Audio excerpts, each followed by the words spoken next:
Oke, lanjut dua kabar yang mantap jos. Jadi seperti yang kalian tahu, Indonesia saat ini telah memesan 6 jet latih T-50I Golden Eagle dari Korea Selatan, bos. Dan 2 unitnya sudah datang. Jadi kalau kalian ingat kemarin yang datangnya dipretelin itu, bos. Dan sempat ada drama, Korea nggak mau kirim pesawatnya lewat China, sedangkan Indonesia nggak mau lewat Taiwan. Nah loh. Kini kabar terbarunya disebut bahwa sebenarnya T-50I yang dikirim ke Indonesia itu diproduksi dengan kemampuan setara jet tempur FA-50. Seperti punya Malaysia, bos. Nah loh, lantas kemampuan apakah yang dimaksud? Apa bedanya T-50 dengan FA-50? Setelah ini kita ceki bosku. Kemudian kabar kedua nanti datang dari negara kita Indonesia lewat BUMN Pertahanan PTDI. Kabarnya Indonesia telah menawarkan roket di Malaysia. Nah, lantas roket apakah yang dimaksud? Penasaran beritanya? Cus, Markipas. Mari kita kupas berita lengkapnya satu per satu, bosku. Oke, yang pertama kita bahas soal pesawat latih T-50I, pesanan baru Indonesia yang katanya diproduksi dengan standar jet tempur ringan FA-50. Jadi jet latih kita mungkin setara dengan jet tempur barunya Malaysia nih, bos. Admin kutip dari media berbahasa Korea K-Defense News. Jadi ini Mimin coba terjemahin ke Inggris, langsung to the point aja ya. Dikatakan bahwa pesawat T-50I sendiri merupakan varian dari pesawat T-50 yang telah dimodifikasi sesuai kebutuhan operasional TNI Angkatan Udara, bos. Dikatakan lagi bahwa menariknya T-50I yang dikirim ke Indonesia kali ini tidak sepenuhnya mengikuti spesifikasi dasar T-50, melainkan diproduksi dengan kemampuan setara FA-50.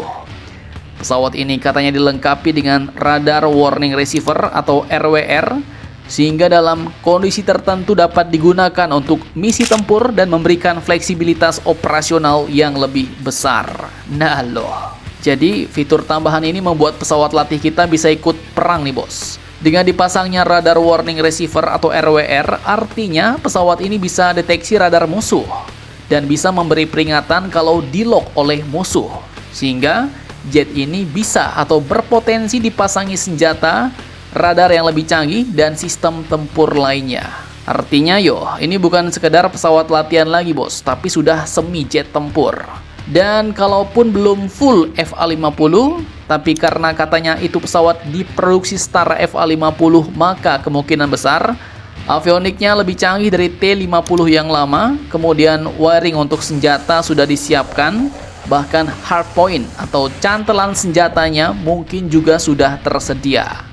Jadi fleksibilitas operasionalnya dapat nih, bos. Bisa dipakai buat latihan, tapi kalau mendesak bisa digeber buat war.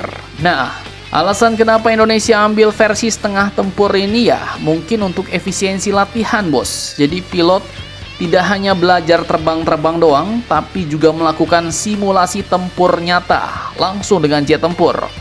Mungkin kalau kalian ingat kemarin ada berita Indonesia mau ambil MiG-29 CUB untuk dijadikan skadron agresor, jadi dijadikan musuh. Nah, mungkin nanti T-50I inilah yang jadi lawan mainnya, bos. Mantap jos.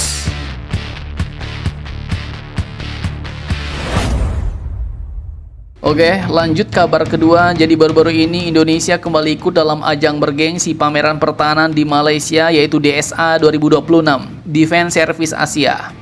Di bawah koordinasi Kementerian Pertahanan dan Holding Defense ID, PTDI pun tampil percaya diri di Indonesia Pavilion, bos. Dan menariknya, mereka nggak cuma menawarkan pesawat, tapi juga mulai serius mendorong sistem persenjataan termasuk roket 70 mm di Malaysia. Nah, dan kalian pun jangan salah, kiprah PTDI di Malaysia ini pun bukan cerita baru, bos. Sejak tahun 1999, pesawat CN-235 sudah dipakai oleh Tentara Udara Diraja Malaysia, buatan Indonesia. Dan total ada 7 unit yang aktif. Bahkan di tahun 2023 lalu, PTDI pun telah sukses memodifikasi 3 pesawat Malaysia jadi Maritime Surveillance Aircraft alias MSA buat patroli laut. Dan bukan cuma jual barang, bos. PT.DI juga main di MRO sampai perpanjangan usia pesawat. Jadi full package nih, dari lahir sampai pensiun semuanya diuruskan bos. Nah, yang bikin menarik, PT.DI pun ternyata juga menawarkan roket 70 mm di Malaysia. Dan jangan salah, ini roket bukan barang baru coba-coba bos.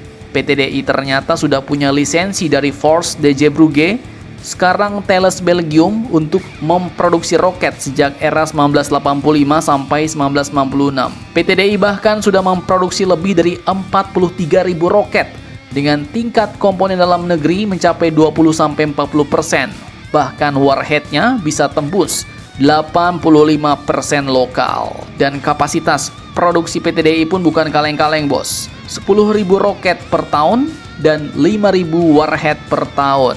Dan di Januari 2025, kerjasama dengan partner luar pun kembali dihidupkan lewat Framework Agreement. Artinya Indonesia siap bukan cuma pakai tapi juga jual ke kawasan. Nah, tetangga mana nih? Ayo dibeli. Mana tahu beli banyak dapat harga kawan ya kan? Atau harga serumpun lah. Nah loh. Tapi pertanyaannya sekarang bos, kenapa roket yang terkesan jadul ini justru kembali ditawarkan di era misil yang super canggih? Dan seberapa mematikan sebenarnya roket 70 mm ini di medan perang modern? Nah, ada alasannya bos. Apakah itu?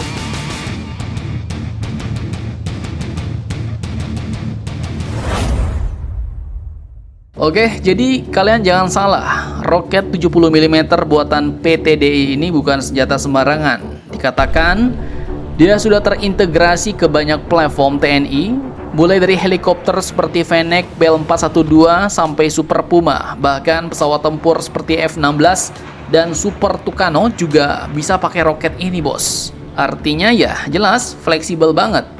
Mau dipasang di heli serbu bisa, mau dipasang di pesawat tempur ringan juga, selebeo, ya kan? Nah, sekarang kita bahas yang paling krusial, seberapa mematikan roket ini. Jadi ya, memang kalau dibandingin dengan rudal modern seperti Hellfire, ya jelas roket 70 mm kalah dalam hal presisi dan daya hancur, bos.